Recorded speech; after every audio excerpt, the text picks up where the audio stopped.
దేవినేని ఉమామహేశ్వరరావు తనకు సమవుజ్జి కాదన్నారు Vijayawada central YCP అభ్యర్థి వెల్లంపల్లి శ్రీనివాసరావు. సెంట్రల్ నియోజకవర్గంలో గెలిచి జగన్ కు కానుకగా ఇవ్వబోతున్నామని అంటున్న వెల్లంపల్లి శ్రీనివాసరావుతో మా ప్రతినిధి Mallikarjun face to face. Vijayawada central నియోజకవర్గ అభ్యర్థిగా కూడా మాజీ మంత్రి, ప్రస్తుత పశ్చిమ నియోజకవర్గ ఎమ్మెల్యే వెల్లంపల్లి శ్రీనివాసరావు కేటాయించడం జరిగింది. ప్రస్తుతం ఆయన మనతో ఉన్నారు, ఆయనతో మాట్లాడు. సార్, ఎలా చూస్తుంది సెంట్రల్ నియోజకవర్గ వైసీపీ అభ్యర్థిగా కొద్దిసేపటి క్రితం మిమ్మల్ని ప్రకటించడం జరిగింది, ఎలా చూస్తున్నారు? మా ముఖ్యమంత్రి గారి ఆదేశాల మేరకు ఈ కాన్స్టిట్యూన్సీలో పోటీ చేయబోతున్నాను.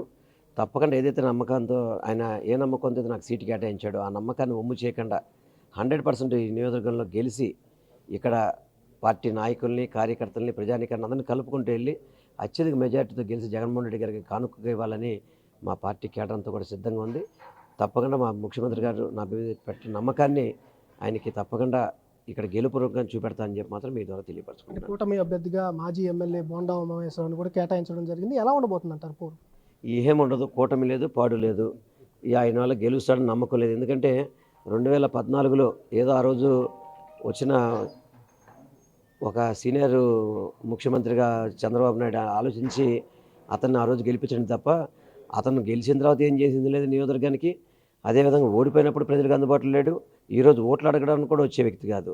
అటువంటి వ్యక్తి గురించి ఇక్కడ ఆలోచించేవాళ్ళు ఎవరు లేరు. జగన్మోహన్ రెడ్డి గారు ఫ్యాన్ గుర్తు తప్ప ఇక్కడ సెంట్రల్ నియోజకవర్గానికి వేరే సింబల్తో పని లేదు. తప్పకుండా జగన్మోహన్ రెడ్డి గారికి అత్యధిక మెజార్టీతో గెలిపిస్తాం. ముఖ్యంగా మా జగన్మోహన్ రెడ్డి గారు, మా ముఖ్యమంత్రి గారికి నాకు సెంట్రల్ నియోజకవర్గం కేటాయించినందుకు ఆయనకు ప్రత్యేకంగా నేను కృతజ్ఞతలు తెలియపడుతూ ఆయనకి తప్పకుండా ఈ సీట్ని మంచి విజయంతో గెలిపించుకొని కానుకగా ఇస్తామని చెప్పిన కూడా తెలియపరచుకుని మా ముఖ్యమంత్రి గారికి ప్రత్యేకంగా మీ ఛానల్ ద్వారా కూడా మా ముఖ్యమంత్రి గారికి కృతజ్ఞతలు తెలియపరచుకుంటాను. సార్, ఆయన చాలా అవినీతి ఆరోపణలు మీ మీద చేస్తూ ఉన్నారు, అంతేకాకుండా భారీ మెజార్టీతో గెలుపొందుతాను ఈసారి అని చెప్పి కూడా చెప్తా ఉన్నారు.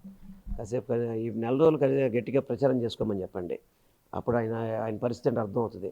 ఒక అరగంట కూడా ప్రచారం చేయలేని వ్యక్తి నా మీద పోటీ చేస్తున్నాడంట. పోటీ నిలిచిపోవడానికి కూడా సమౌజ్యం ఉండాలి. నాకు అతను సమౌజ్యం కదా, ఎందుకంటే అతను ఒక రౌడీయిస్టు, ఒక కబ్జాదారుడు, గర్విష్టు, ఒక్కడితో కూడా మాట్లాడు.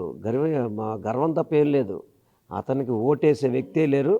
బాగుండవమని చిత్తుగా ఓడిస్తే గ్యారంటీగా. అదనంగా బోండా ఉమ ముందు ప్రచారం చేయడం మొదలు పెట్టాలి అని చెప్పి కూడా ఆయన చెప్తా ఉన్నారు. సరైన అభ్యర్థి కూడా తనకు కాదంటూ కూడా వెల్లంపల్లి శ్రీనివాసరావు చెబుతున్న పరిస్థితి కనిపిస్తూ ఉంది. భారీ మెజార్టీతో పశ్చిమ ఏదైతే విజయవాడ సెంట్రల్ నియోజకవర్గాన్ని గెలుపొంది జగన్మోహన్ రెడ్డికి కానుగా ఇవ్వబోతున్నట్టు కూడా వెల్లంపల్లి శ్రీనివాసరావు చెబుతున్న పరిస్థితి కనిపిస్తూ ఉంది. కెమెరామెన్ సురేష్తో మల్లికార్జున, బిగ్ టీవీ, విజయవాడ.